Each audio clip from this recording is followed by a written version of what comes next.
Welcome everybody, this is Eleanor and the inimitable Waco, and we are here with Mr. Karl-Friedrich Scheufele, president of Chopard, and we're very excited because there are 4 collections we'd like to talk about for this year's Novelties at Watches and Wonders.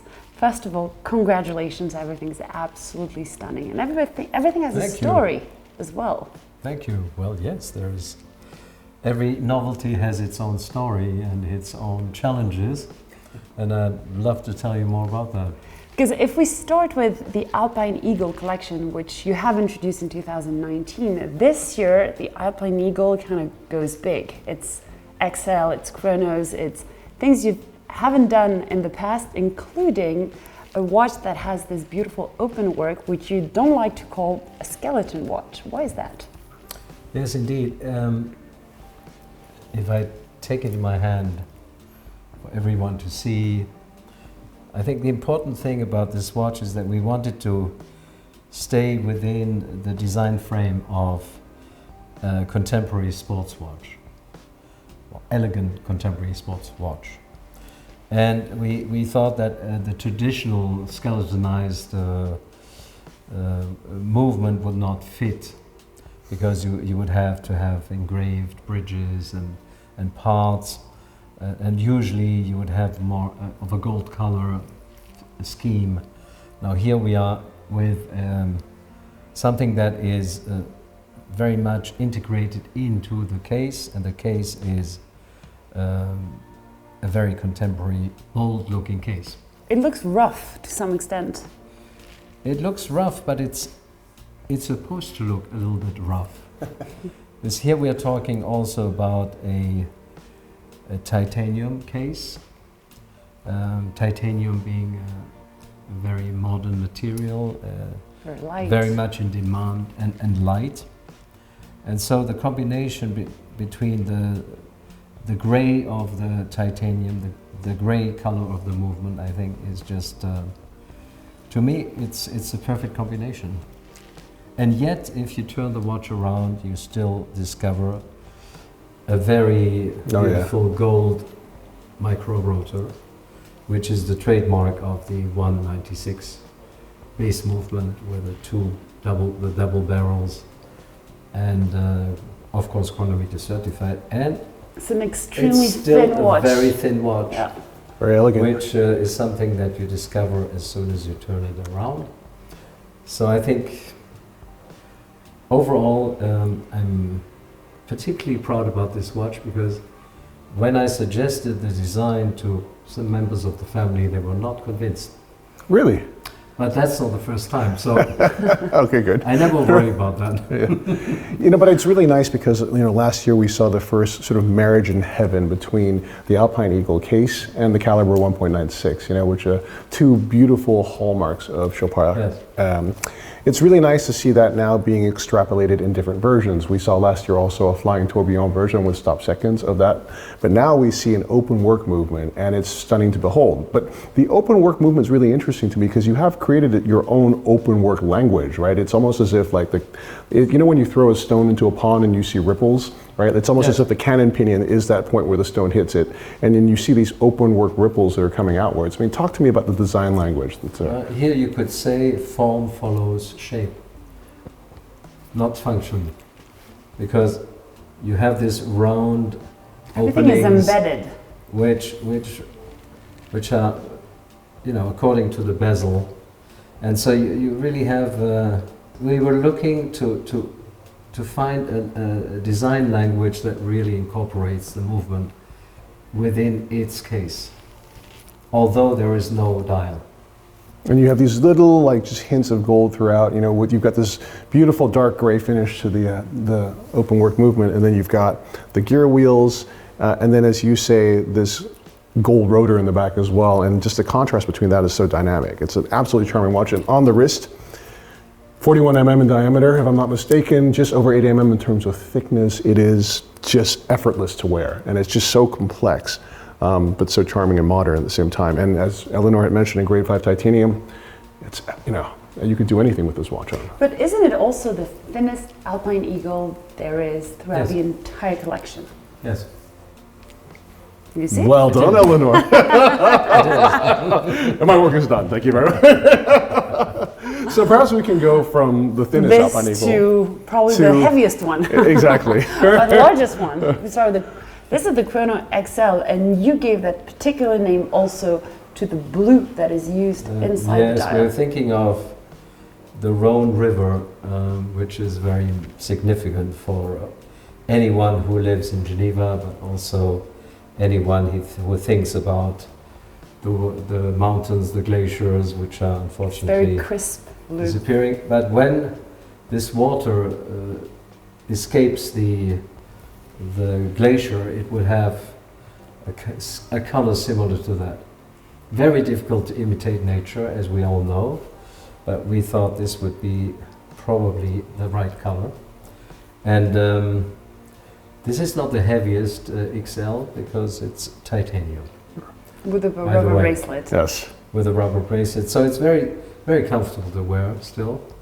And it's also the LUC based chronograph, as you know, with a column wheel and flyback function. Vertical clutch. Vertical clutch. Precise jumping minute counter. Exactly. You know that better than me. You've learned your lesson. No, it's a really great movement. Yeah. You know, it's interesting because these two watches, to me, are really representative of the same model but two different spirits. So you've got the ultimate in elegance here, right? And you've got something that's really robust and very performance-driven here. And it's 44 mm in diameter, but it's nice in 44 because that's the watch, right? It's a sporting chronograph, and you want to have visibility. It's a statement Exactly. on the wrist without being too imposing. But I think Eleanor is going to ask If you. you want to talk statement, then I think we're getting into the full yeah. rose gold version of the XL, Yes. which I think, incidentally, the contrast of the original dial, the Alpine Eagle, that you've introduced when you first introduced the collection, with the fully integrated rose gold case bracelet and all the details is quite fantastic. Oh, and I want to see that on your wrist. Let's see what it looks like. Yeah, but I have a big wrist, to be fair. We were going to So say that we it's- think you have an elegant wrist. And it's a workout, you can do it. That way, every yes. day. How much does this watch weigh?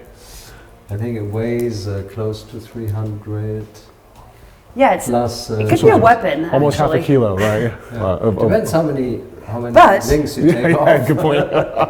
But here, look. It's not huge on the wrist. Absolutely not. It's very Again, elegant. I don't have a tiny little girl's wrist, so that's why it also So, okay, fits Eleanor, mine. if you were going to wear this summer in Saint-Tropez, how would you dress with this watch? Oh, very casual. I would wear like an open white shirt, button down, that's slightly like casual, with a pair of jeans shorts and flip-flops. Very elegant.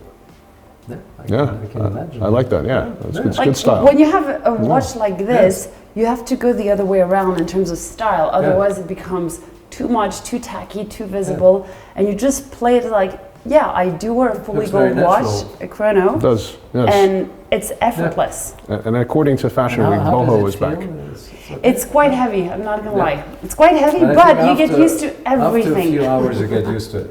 You know, I tend to find if something's really precious to you, even if it's a little bit heavy, you tend to like it, you know? And it also what I have find a interesting very good is friend, by the way, who Polished. thinks that a titanium watch is absolutely a no-go. Too light. Because it's too light, it doesn't represent the value of the watch. a lot of people say the same thing with titanium jewelry, which you're very good at in terms of that's why you are so creative, and it So allows that's you where to do the, so you know, much more things. So if Eleanor is going to be wearing the watch Yes. this summer, This is the baby of the collection. I would like It's to the propose that Frozen. I'm going to be wearing this summer, actually, and I would wear. But you have to Well. sing the Frozen cartoon song. How does it go? No, you'll have to find out. So I would wear this watch. Actually, I absolutely would wear this watch, and I think this size actually works not so much as an expression nowadays of gender, but of the strength of your character, right? So you could wear anything. Anyone could wear anything, which I like, and I would also wear this in the same way that Eleanor was 33 describing, right? So with a t-shirt and jeans and maybe sneakers, because with a watch like this, you don't need anything else. Even though it's only 33 millimeter, is not reserved only for ladies. Of course, and love it's it. got a mechanical movement. Yes. And, And it's a mechanical, automatic, self-winding movement, Very good. in-house. So the detail whole- that I like, and it's probably the parallel I will make with your jewelry, is the Ice Cube collection. Because when you look at it, obviously we're more into watches, but when you look at the detail of how the integrated bracelet of this watch is, it really looks It's on my wrist now. It looks at the details of the full-on collection. Yes. So next time you'll have to wear the ring in addition to the watch. I'm open to that as well. I'm just going to keep it on my wrist because I have no idea how to take it off. But actually, it feels great. So let's go from the Alpine Eagle to two watches that are very close to my heart. One is an LUC watch and the other is a Qualité Fleurier watch. I'm so excited the Qualité Fleurier is back. Shall we start with that if you don't mind? Sure. If I may add, as this is your coup de cœur, if I may say, but it also happens to be mine, and I find it very interesting because it feels that it's completely genderless. Women can actually pull this off in such an easy, cool, and elegant way that we probably wouldn't have thought of wearing this in the first place, but it is thanks to the monochrome tone of this one, the Qualité Fleurier, which is absolutely stunning. Yes, it happens to be one of my favorites too. Breathtaking. And you're perfectly right. It's a watch that can be worn, easily worn by a lady. Eleanor, come on, show us. Try it on. Yeah. And and let's talk about Qualité Fleurier. I love this because this is the most rigid and stringent test in all of watchmaking. And people are always like, oh my, it's crazy, this test. But at the end of the day, you guys came up with it. Or when I say you came up, you came up with it. Almost 20 years ago. Yes, exactly. We came up with it, not alone, I must add. It was also Michel Parmigiani who was involved at the time. And we were thinking of introducing this certification which combines the best of both worlds, the finish the perfect finish on one hand and the precision on the other, and the combination of both, and a test which reminds you of real life, because at the end of the day, the COSC certification is wonderful. But it's just a movement. But it's rather static, or not really imitating what you would be doing or we would be doing on any given day. So that was the idea of Qualité Fleurier. And now it's considered to be the greatest torture test in all of watchmaking. I mean, you go cost certification, then you do chronofiable, and then you do this crazy amount of testing that even involves destroying 10% of the watches that are produced, basically, right? So if you have 50 watches, 5 of them will get smashed with mouton pendules, all this kind of thing, which in the end, I think it's only you that are left in terms of being involved in Qualité. Yes. As you say, we are the only ones left doing it. But I really don't mind, because I think of myself a little bit of the guardian of this wonderful certification, and as long as we can afford to do it, we will do it. A reason for which we introduced a new watch, because at the end of the day, that's what it's all about. I don't feel it after having the full gold on my wrist. Now I love this watch. I do too. It's a second skin watch. You know, the inspiration comes from a vintage Chopard watch, which was much smaller than this, of course. Although this is a very good size, I think. And the movement is the 196 in the Qualité Fleurier configuration, if you wish. So, but I think the sector dial, tone in tone, I was a bit afraid until I saw it, but now I'm going to make a prediction already. This watch is going to win an award somehow this year because it's so elegant, right? And it's also symbolic. No, but it's symbolically. No, because actually every time I tell him that, he always ends up winning. It's so elegant, and it's got so much internal content to be a symbol of this incredible torture test and this dedication to real quality and testing of real watches. Eleanor, how does it feel on your wrist? Well, it feels like a second song, like you don't feel it, but aesthetically speaking, when you just look at the watch from the horns to the hour markers that are filled, but very subtly with Luminova, where you have the syringe the syringe hands, you've got the different shades of gray that is almost a mix of like satin polish, like everything. Every detail when you look at the watch, you've got either a story to tell, an anecdote to give, but everything is made with justification. And to me, it's the beauty of what a genuine, simple, and elegant watch is. And on the subject of content, now made of lucent steel as well, which is a demonstration of your commitment to ethical luxury, recycled steel, much higher quality as a result. But I also love the evolution of the design language here, slightly more flared lugs, which are just like the thinner version, which were already beautiful, but they've become even more gorgeous somehow. Yeah, we spent a lot of time on these lugs. Right. Let me tell you. Really? No, I can tell. Yeah. The more detail it becomes, the longer it takes. Yes. Because it's supposed to look simple, but yet sophisticated. And my favorite detail is that the case band is now vertical satin finished, right? For the Qualité Fleurier, but for the LUC it's the opposite. The LUC used to be polished, and now it's also got a matte finish as well, right? So you've got kind of a little like hallmark that these are the modern watches, that there's an evolution going on, right? It's very cool. And I mean, if we stay in that LUC collection, when I first saw the forest green that you introduced, I thought that this one was going to be my favorite. But the more I wear this one, the more I like this one. Give it a chance. Here, take that one off and put on the other one. Yeah, so that way, that's 39, right? And then the LUC is 40 mm, right? So, Exactly. What's striking first is obviously the forest green color that is very intense, but at the same time very subtle, that you've managed to use, and you've used it very subtly in two other references, if I'm not mistaken. Yes, we've used it in Alpine Eagle watch as well, but here it appears to be completely different.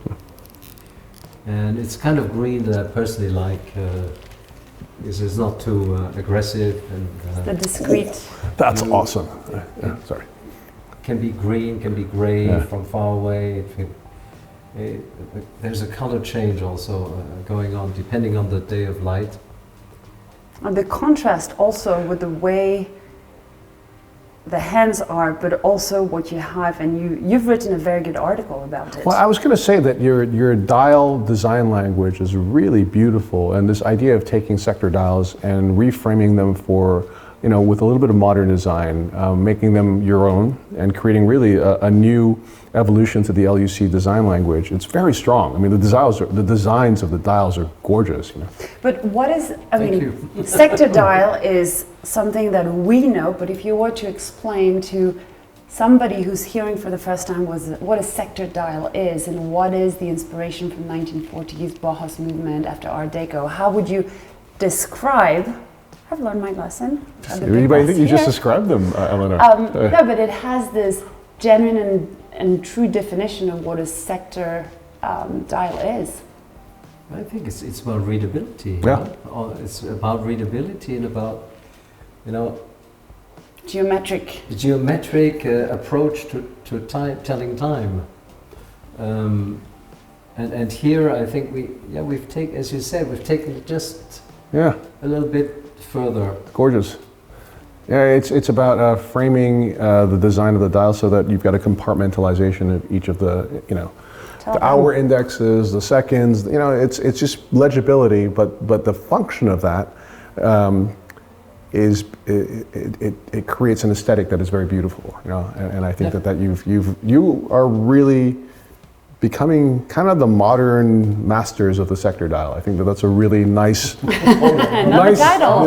No, it's you guys are creating, like, these two watches are both sector dial watches, completely different and gorgeous. Well, you've got no more wrist to put watches on, so now we're going to move on to another. So now we're getting into the third collection of what you're introducing during Watches and Wonders, and this is part of the L'Heure de Diamant.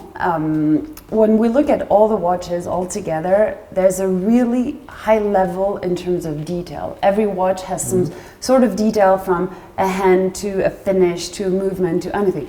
When we look at this one, to me there's three striking elements that generally is your signature. You want to go for it? You want to explain first what is the signature, what we see on the side, which is the way you set diamonds. And this is a Chopard signature. Well, you have this arrangement of prawns, you call them in English, right? Prawns. Which is prawns very is particular, what sets which and holds the stone really together. Holding the stones, and they kind of underline the idea of holding the stone. In order to let the light go so that the brilliance of the diamond would be... You will have a maximum amount of light entering from every given angle. And then the bracelet. The bracelet is a specialty of ours. I mean, when I was a child, I went to visit our company in Germany where we still make these bracelets. Time. And I would spend some afternoons there walking around the workshops and making, in French you say, collage with watch parts. Oh, cool. It's like the arts and crafts. crafts. That's how everything started. You know? Nice. Worked out. And yes, we were already doing these beautiful bracelets, which are all very much handmade and which have a beautiful feel to them. And it's reminiscing of the trees, like the wooden power. We have this like strie. It's what you sort of imitation of a tree's trunk. The bark. Bark. Yeah. Bark tree. In those days already we used these semi-precious stones, which are hard stones like the malachite. Hard stones, malachites, tiger eyes, onyx, lapis lazuli, and so on, and which are coming back big time. And these watches are coming, as you say, coming back big time. And I was trying to source some more of these watches for our museum during the past 2 years, and it's becoming increasingly difficult to compete at a reasonable level because indeed these watches are very much in demand. But this watch also has a particular particularity, which is the movement. Exactly. Because it's such a tiny watch, such a it's tiny movement. New movement that we conceived at Chopard Manufacture, especially for these watches. It's a very thin, very small mechanical movement. I love that it's mechanical. With a surprising precision. Wow. Because obviously the inspiration came from LUC, so we had to be precise. Got no more wrist to try it on. It turned out to be a challenging project because the smaller the movement, the more complicated it gets. Of course. It's something... which is also why it has to be slightly thicker, and then you play around with the fact that you set the bezel. Also, when you think about a diamond bezel set watch, usually diamonds are quite small. This time they're quite substantial. Yes. And speaking of stones, speaking of watches, the last collection that we are introducing today and you're presenting during Watches of Wonders are two versions of the Imperial. Yes. And this two watch, which comes in rose gold and white gold, has caught my jewelry eye on the use of the paparazzi sapphires, which are very subtle, but it has this peachy rose color that you probably are the only watchmaker who've used paparazzi sapphires, which are not only hard to find, but they're probably the most expensive source of sapphires. Probably yes. You didn't know what it was, a paparazzi. You even had a hard time pronouncing it. I still don't know what it is exactly. But you cannot be expert in every field. Indeed. That is true. Yes, Eleanor, you see. You seem to except for you. Yeah, but he knows everything, so I would always assume that like there's still a margin where he can learn something from I'm a neophyte when it comes to jewelry, you're right. But it's interesting, the bridge, because you mastered both worlds, both jewelry and watches, and this time you're bringing this level of detail. These two watches represent this bridge between the two worlds, I think perfectly, because here's something you know very well. Ah, yes. My favorite. But it's combined with métier d'art and a beautifully made dial, which I think it's a stunning creation. So one has an enamel grand feu and the other one is mother of pearl, which are both done in like a découpe of gold with different flowers that are made and set. Because since 2 years now, we master enameling in-house Oh, wow. in Fleurier. And so the beauty of this is that it's really made in-house as well, all the way up to the enamel. It's a mind-blowing piece. I'm sorry, And I it's keep limited edition. staring at my Qualité Fleurier watch. This is so nice. Yeah, this is the one you can wear every day. No, This but is you the know, one you 'cause- wear this summer. 'cause- This one 'cause- is to watch. I didn't think about it, but also the lucent steel is very white, right? It's a very, Yes. and that You combined can't with, take the- his eyes off this. with the different tones of the Whereas dial. we are admiring this beautiful. We're like looking at the intricate work, how beautiful. It's Yes. like, he doesn't care. All he cares about is No, what no, he has on his I wrist. care. But this is, I have to say, this watch is exceptional. This is, I'm going to go on record now, and I haven't even started the watch very yet. This is going to be one of the best watches of the year. It's phenomenal. Anyway. Well, it's a good ending sentence, Yes. I'm guessing. Yes. Thank you very much. On that note, Karl-Friedrich, thank you so much for your time. Eleonor, thank you for Thank being you. Thank you. such a good host and also teacher. So we appreciate that. And thanks, guys, for joining us.